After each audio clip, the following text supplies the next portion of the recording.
पुस्तक का नाम मूर्ति कला का इतिहास, भारतीय चित्रकला एवं मूर्तिकला का इतिहास, डॉक्टर रीता प्रताप।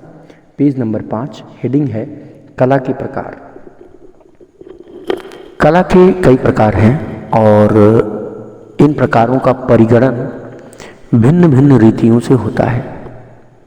मोटे तौर पर जिस वस्तु, रूप अथवा तत्व का निर्माण किया जाता है उसी के नाम पर इस कला का प्रकार कहलाता है। जैसे वास्तुकला या स्थापत्य कला, भवन निर्माण कला जैसे दुर्ग, प्रासाद, मंदिर, स्तूप, चैत्य, मकबरे आदि आदि को चित्रकला या वास्तुकला या स्थापत्य कला के अंतर्गत रखा जाता है। मूर्तिकला, पत्थर या धातु की छोटी बड़ी मूर्तियाँ। चित्रकला, भवन की भित्तियाँ, छतों या स्तंभों पर अथवा वस्त्र, भोजपत्र या कागज़ पर अंकित चित्र। मृदभांड कला, मिट्टी के बर्तन। मुद्रा कला, सिक्के या मोहरें। कभी कभी जिस पदार्थ से कलाकृतियों का निर्माण किया जाता है उस पदार्थ के नाम पर उस कला का प्रकार जाना जाता है। प्रस्तर कला, पत्थर से गढ़ी हुई आकृतियाँ। धातु कला, कांसे, तांबे अथवा पीतल से बनाई गई मूर्तियाँ। दंत कला, हाथी के दांतों से निर्मित कलाकृतियाँ। मृत्तिका कला, मिट्टी से निर्मित कलाकृतियाँ या खिलौने। चित्रकला, ऊपर कहे गए सब चीज़ जो अभी तक हुए वो चित्रकला के अंतर्गत आ रहे हैं। मूर्तिकला भी अपनी निर्माण शैली के आधार पर प्रायः 2 भागों की होती है। जैसे अभी बात करते हैं मूर्तिकला, जिसमें चारों ओर तराश कर मूर्ति का रूप दिया जाता है। ऐसी मूर्ति का अवलोकन हम आगे से, पीछे से, चारों ओर से कर सकते हैं, क्योंकि उसको हर तरफ से रिलीफ दिया जाता है, माने उकेरा जाता है। उत्कीर्ण कला अथवा भास्कर्य कला, अगर आपने सुना हो, उत्कीर्ण कला अथवा भास्कर्य कला, जिसमें पत्थर, चट्टान, धातु अथवा काष्ठ के फलक पर उकेर कर रूपांकन किया जाता है। इस चपटे फलक का पृष्ठ भाग सपाट रहता है या फिर इसे दोनों ओर से उकेर कर 2 अलग अलग मूर्ति फलक बना दिए जाते हैं। किसी भवन या मंदिर की दीवार, स्तंभ या भीतरी छत पर उत्कीर्ण मूर्तियों का केवल अग्रभाग ही दिखाई देता है। यद्यपि गहराई से उकेर कर उन्हें जीवंत बना दिया जाता है। सिक्कों की आकृतियाँ भी इसी कोटि की होती हैं। चूँकि इसमें आधी आकृति बनाई जाती है संभवतः, इसीलिए अर्धचित्र भी इसको कहा जाता है। उत्कीर्ण कला या भास्कर्य कला के अंतर्गत ये अर्धचित्र, इंग्लिश में बास रिलीफ, BAS, बास रिलीफ, भी 2 शैलियों में निर्मित होते हैं। यानी अर्धचित्र भी 2 शैलियों में रिलीफ होते हैं, शैलियों में निर्मित होते हैं। कौन कौन से? हाई रिलीफ, लो रिलीफ। हाई रिलीफ, इनमें गहराई से तराशा जाता है ताकि आकृतियों की अधिक उभार आए और जीवंत हो सके। आकृतियों में अधिक उभार आए और जीवंत हो सके।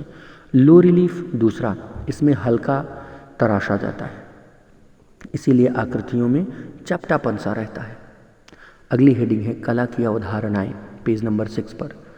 विद्वान एवं कला मर्मज्ञों ने कला को जिस प्रकार परिभाषित किया है उसमें प्रायः ललित कला ही ध्वनित होती है। प्लेटो की बात करें, ध्यान से सुने। प्लेटो के अनुसार प्रत्येक व्यक्ति सुंदर वस्तु को अपना प्रेमास्पद चुनता है, अतः कला का प्राण सौंदर्य है। उन्होंने कला को सत्य की अनुकृति माना है।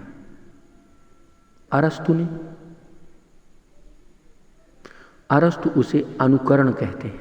अनुकरण, इतनी छोटी सी बात। हीगल ने कला को आदि भौतिक सत्ता को व्यक्त करने का माध्यम माना है। क्रोचे, इनकी दृष्टि से कला बाह्य प्रभाव की आंतरिक अभिव्यक्ति है।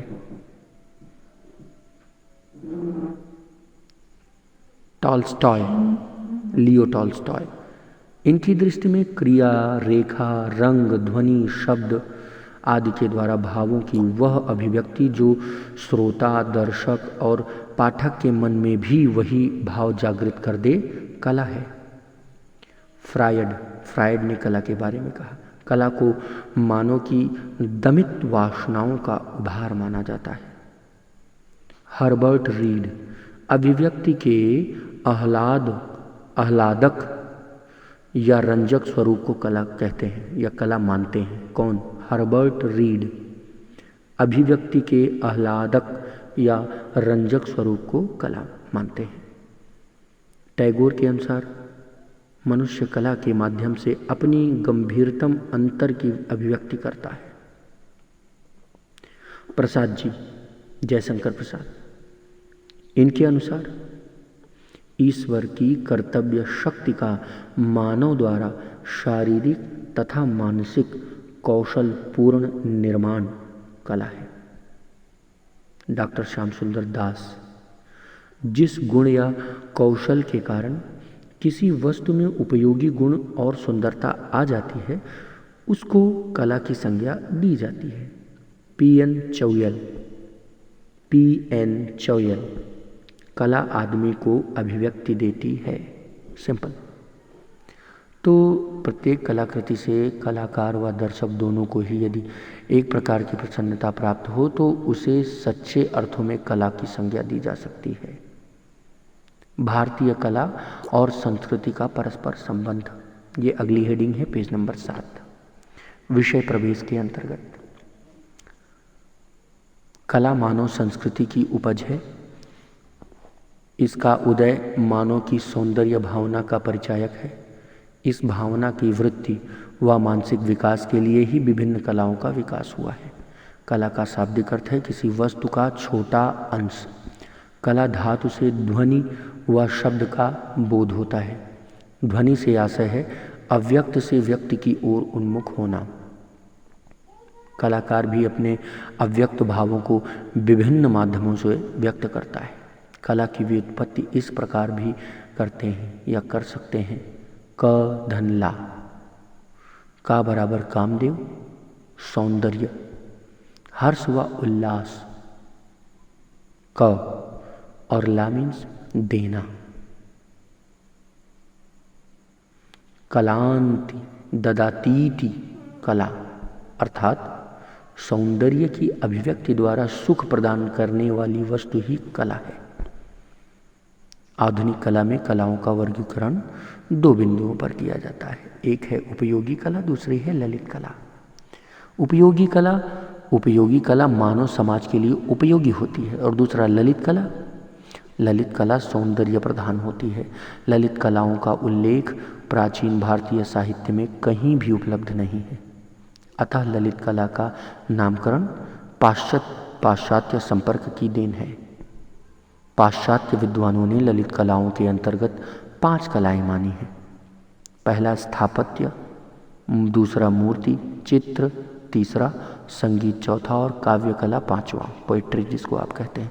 स्थापत्य कला बिल्डिंग, मंदिर, स्तूप, इन सब का निर्माण स्थापत्य। मूर्ति आप जानते हैं। चित्र और संगीत, अंत में काव्य कला। These are 5 arts. ललित कला में ये विभाजन हुआ है पाश्चात्य विद्वानों द्वारा, याद रखिए।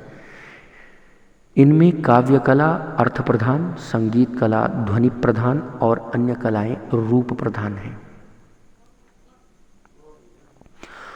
सौंदर्यानुभूति को व्यक्त करने के लिए विभिन्न माध्यमों का प्रयोग मानव पीढ़ी दर पीढ़ी करता चला आया है, जिससे हमें सौंदर्य की अनुभूति हो और उसको हम व्यक्त करें। अलग अलग माध्यमों से व्यक्त किया जाता है। इन माध्यमों में कला एक विशिष्ट माध्यम है। कला की अभिव्यक्ति के क्षेत्र में भारत अत्यंत समृद्ध और वैभवशाली रहा है। कला के अंतर्गत चित्रकला, स्थापत्य कला, संगीत कला, मूर्ति कला तथा हस्तकला प्रमुख हैं। और सभी कलाओं की कलात्मक अभिव्यक्ति की दृष्टि से भारत के जनजीवन में न केवल प्रागैतिहासिक युग से बल्कि वर्तमान में भी इनका विशेष महत्व दृष्टिगोचर होता है। जीवन पद्धति मार्ग प्रशस्त करती है। संस्कृति के नियम शाश्वत होते हैं जो उस समय को एक विशिष्ट जीवन व्यतीत करने की चेतना प्रदान करते हैं। परिणाम स्वरूप प्रत्येक देश, समाज अथवा राज्य एक विशिष्ट संस्कृति के लिए जाना जाता है। संस्कृति शब्द से क्या अभिप्राय है, इसकी जानकारी अपरिहार्य है। प्रायः सभ्यता एवं संस्कृति को पर्यायवाची मानकर विचार करने की जो भ्रांतिपूर्ण प्रवृत्ति दृष्टिगत होती है, पर ऐसा है नहीं। संस्कृति से तात्पर्य उन सिद्धांतों से है जो समाज में एक निश्चित प्रकार का जीवन व्यतीत करने के लिए इंस्पायर करते हैं, प्रेरणा देती है। के.एम. मुंशी के अनुसार हमारे रहन सहन के पीछे जो मानसिक अवस्था, मानसिक प्रवृत्ति है, जिसका उद्देश्य हमारे जीवन को परिष्कृत, शुद्ध एवं पवित्र बनाना है तथा अपने लक्ष्य की प्राप्ति करना है, वही संस्कृति है। KS. Munshi, KM. Munshi, KM. Munshi, क्षमा कीजिए। हाँ, संस्कृति के आंतरिक और बाह्य दो पक्ष होते हैं। संस्कृति दृश्य और श्रव्य दो पक्ष होते हैं। दृश्य और श्रव्य कलाएं तथा शिल्प बाह्य संस्कृति के उपकरण मात्र हैं, जबकि आंतरिक संस्कृति के उपकरण हमारी चारित्रिक गुण हैं। आंतरिक संस्कृति के कुछ अंग तो संपूर्ण भारतीय संस्कृति के अनुकूल ही हैं और साथ ही राजस्थान की अपनी कुछ विशेषताएं भी रही। शरणागत की रक्षा करना विशेषता क्षत्रिय समाज की विशेषता रही है। जैसे रणथंभौर के राव हमीर ने 2 शरणागत मुसलमानों की रक्षा के लिए अपना सर्वस्व न्यौछावर कर दिया। देवस्थानों की पवित्रता और अनेक अधिष्ठाता देवों की महानता को स्वीकार करना, पतिव्रत धर्म की महत्ता और अंतिम अतिथि सत्कार, व्यावसायिक ईमानदारी, पारस्परिक सहयोग की भावना और गौ, ब्राह्मण तथा अबलाओं की रक्षा आदि बाह्य संस्कृति के उपादान बहुत विस्तृत हैं। जैसे चित्र, नृत्य, स्थापत्य, मूर्ति निर्माण, संगीत आदि कलाएं, लोकगीत तथा मुहावरे, लोरियां, ख्याल, पवाड़े आदि लोक साहित्य, नाटक, रासलीला, कठपुतली आदि लोकानुरंजक, तीज, गणगौर, दशहरा, दीपावली, होली आदि उत्सव, धार्मिक मेले आदि भारतीय कला संस्कृति की दृष्टि से न केवल राष्ट्रीय अपितु अंतर्राष्ट्रीय स्तर पर विशेष छवि बनाए हुए हैं। देश को विरासत में मिली साहित्यिक, पुरातात्विक, लोक संस्कृति एवं कलाओं को अधिक प्रभावी एवं सामान्य जन तक पहुँचाने तथा जीवंत बनाए रखने की स्वतंत्रता ही कला संस्कृति का योगदान है। भारतीय चित्रकला की विशेषताएं, अगली हेडिंग, पेज नंबर 8। सर्वविदित है, भारतीय चित्रकला एवं अन्य कलाएं दूसरे देशों की कलाओं से भिन्न हैं और भारतीय कलाओं की कुछ ऐसी महत्वपूर्ण विशेषताएं हैं जो अन्य देशों की कला से इसे पृथक कर देती है। ये विशेषताएं निम्नलिखित हैं। धार्मिकता एवं आध्यात्मिकता। विश्व की सभी कलाओं का जन्म धर्म के साथ ही हुआ है। कला के उद्भव में धर्म का बहुत बड़ा हाथ है। धर्म ने ही कला के माध्यम से अपनी धार्मिक मान्यताओं को जन जन तक पहुंचाया है। राष्ट्रीय जीवन के ही समान भारतीय कला का स्वरूप भी मुख्यतः धर्म प्रधान है। विष्णु धर्मोत्तर पुराण के चित्र सूत्र में कहा गया है, कला नाम प्रवरम चित्रम धर्मार्थ काम मोक्षदम मगल्यम प्रथमम चैतद्गृहे यत्र प्रतिष्ठितम।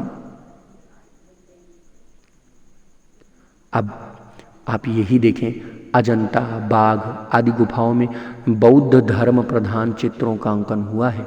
राजस्थानी पहाड़ी शैलियों में कृष्ण लीला विषयक अनेक रूपों का चित्रण हुआ है। यही धर्म प्रधान मूर्तियां एवं चित्रकृतियाँ पूरे देश में देखी जा सकती हैं। चित्रकला ने धर्म को सौंदर्य एवं आकर्षण प्रदान किया है। इसी प्रकार किसी भी देश की धार्मिक मान्यताएं, उसके पौराणिक देवी देवता, उसके आचार विचार और उसकी नीति एवं परंपराएं वहाँ की कला में अभिव्यक्त होती मिलती हैं। और भारतीय कलाकार ही कला संरचना के द्वारा धार्मिक आध्यात्मिक भावना को अभिव्यक्ति देता है। ये विशेषता है भारतीय चित्रकला की। और एक विशेषता अंतः प्रकृति से अंकन, मतलब समझें, भारतीय चित्रकला में मनुष्य के स्वभाव या अंतःकरण को गहराई तथा पूर्णता से दिखाने का महत्व है। अजंता की चित्रावलियों में जंगल, उद्यान, पर्वत, प्रकृति, सरोवर, रंगमहल तथा कथा के पात्र सभी को एक साथ एक ही दृश्य में अंकित किया गया है। इसी प्रकार पद्मपाणि के चित्र में कुछ रेखाओं द्वारा गौतम बुद्ध की विचार मुद्रा का जो अंकन हुआ है वो दर्शनीय है। इस प्रकार भारतीय कलाकार ने एक स्थान में अनेक कालों, स्थानों अथवा क्षेत्रों की विस्तीर्णता को एक साथ ग्रहण करके व्यक्त किया है। अगली विशेषता कल्पना प्रियता भारतीय चित्रकला की प्रमुख विशेषता है। वह उसके आधार पर ही पली बढ़ी, अतः उसमें आदर्शवादिता का उचित स्थान है। यूं भी भारतीय लोगों का मन यथार्थ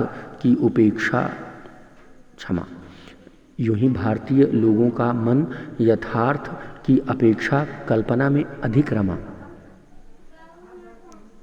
विदित है कि अनेक देवी देवता चाहे यथार्थ में अपनी सत्ता ना रखते हों, पर उनका कल्पना जगत स्वरूप अनेक हृदयों में निवास करता है।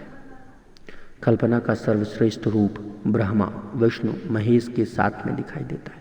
उदाहरण के लिए बुद्ध की जन्म जन्मांतर की कथाएं कल्पना प्रसूत ही हैं।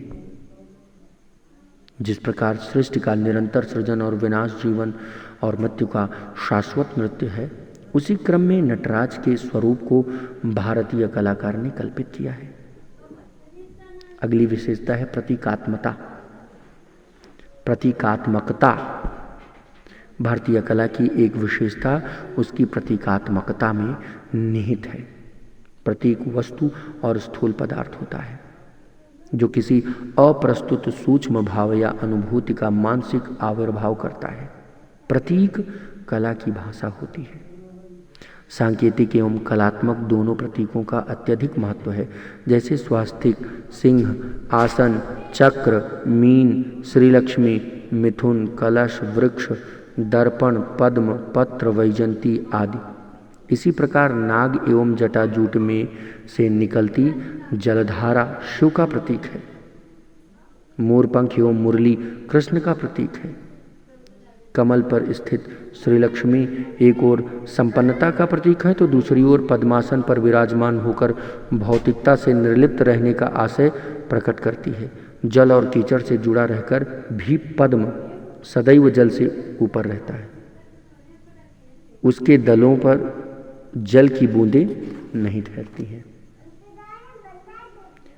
इस प्रकार पद्म हमें संसार में रहते हुए भी सांसारिकता से ऊपर उठने का उपदेश देती है। स्वास्तिक ये भी प्रतीक है।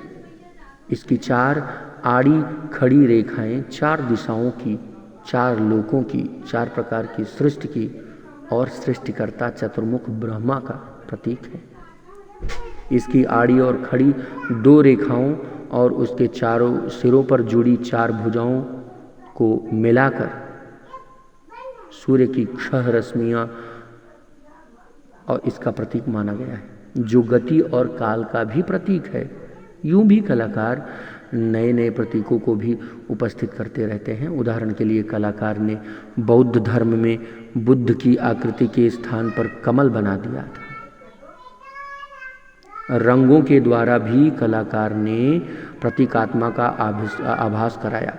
अजंता में चित्रित दर्पण देखती हुई स्त्री, ये चित्र आप देख पाएंगे। अजंता में दर्पण देखती हुई स्त्री, इसके शरीर में हरा रंग भरा गया है जो ताजगी का प्रतीक है। इसी प्रकार विष्णु और लक्ष्मी पुरुष तथा नारी के प्रतीक हैं। आदर्शवादिता, मुद्राएं, रेखा रंग, अलंकारिता, ये विशेषताएं हैं। कलाकारों के नाम, प्राचीन काल के कलाकारों ने अपनी कृतियों में नाम अंकित नहीं किए, किंतु राजस्थानी चित्र शैली में कहीं कहीं कलाकार द्वारा चित्र पर कलाकार का नाम अंकित किया हुआ मिलता है। मुगल शैली में तो चित्रों में कलाकार के नाम के साथ साथ चित्र में रंग किसने भरा, रेखांकन किसने किया, ये भी लिखे मिलते हैं। साहित्य पर आधारित कुछ विशेषताएं भारतीय चित्रकला की। भारतीय चित्रकला साहित्य पर भी आश्रित रही है। चित्रकारों ने काव्य में वर्णित साहित्य के अनुरूप ही चित्रों का निर्माण किया, यानी कवियों के द्वारा प्रतिपादित विषयों को ही चित्रकार ने अपने माध्यम से अनुसार ढालकर प्रस्तुत किया, जिससे उनकी स्वतंत्र अभिव्यक्ति उभर कर सामने आई। सामान्य पात्र की बात की जाए, सामान्य पात्र भी विशेषताएं रही हैं भारतीय चित्रकला की। भारतीय कला में सामान्य पात्र विधान परंपरागत रूप से विकसित हुआ है, जबकि पाश्चात्य कला में व्यक्ति विशिष्ट का महत्व है। सामान्य पात्र सही अर्थों में आयु, व्यवसाय अथवा पद के अनुसार पात्रों की आकृति तथा आकृति के अनुपातों का निर्माण करना है। भारतीय कला में अंग प्रत्यंग की माप एवं रूप निश्चित हैं और उन्हीं के अनुसार राजा, रंक, साधु, सेवक, देवता, स्त्री, किशोर, युवक, गंधर्व आदि की रचना की जाती है। इसी प्रकार उनके व्यवसाय के अनुसार उनके चित्र खड़े एवं बैठने की दिशा व स्थान भी निश्चित रहते हैं। रेखा, मुद्राएं, भारतीय चित्रकला, मूर्तिकला, नृत्य कला में मुद्राओं को अत्यधिक महत्व दिया गया। किस मुद्रा में है? भरत मुनि ने नाट्य शास्त्र के अभिनय प्रकरण में अंगों तथा उपांगों के अलग अलग प्रयोगों अनेक मुद्राओं का अवतरण किया है। ध्यान, विचार, संकेत, उपदेश, निकालना, पकड़ना, क्षमा, तपस्या, भिक्षा, त्याग, वीरता, क्रोध, प्रतीक्षा, प्रेम, विरह, एकाकीपन आदि मानव भावों को बड़ी ही स्वाभाविक मुद्राओं में दर्शाया है। अजंता चित्र शैली में दर्शित आकृतियां अपनी भावपूर्ण नृत्य मुद्राओं के कारण संसार भर में सुप्रसिद्ध हैं। इसी प्रकार मुगल राजपूत शैलियों में भी विविध नृत्य मुद्राओं के सुंदर भाव रूप का समावेश किया गया है। आदर्शवादिता, भारतीय चित्रकार यथार्थ की अपेक्षा आदर्श में ही विचरण करता है। वह संसार में जैसा देखता है वैसा चित्रण न करके जैसा होना चाहिए वैसा चित्रण करता है। जब जहाँ से चाहिए की भावना का प्रादुर्भाव होता है, जो वहीं से आदर्शवाद आरंभ होता है। राजा को कलाकार आदर्श राजा के रूप में ही चित्रित करता है, प्रेमी को आदर्श प्रेमी के रूप में। इसी प्रकार बुद्ध ज्ञान देने वाले के रूप में आदर्श बन गए। अतः भिन्न भिन्न मतों में भिन्न भिन्न आदर्श हैं जो कलाओं के लिए प्रेरणा स्रोत रहे। अलंकारिता, भारतीय कला में अलंकरण का अत्यधिक महत्व रहा है, क्योंकि भारतीय कलाकार ने सत्यम शिवम के साथ सुंदर की कल्पना की है। इसी प्रकार आप पेज नंबर 11 पर अगले ऑडियो में सुनेंगे कला अध्ययन के स्रोत।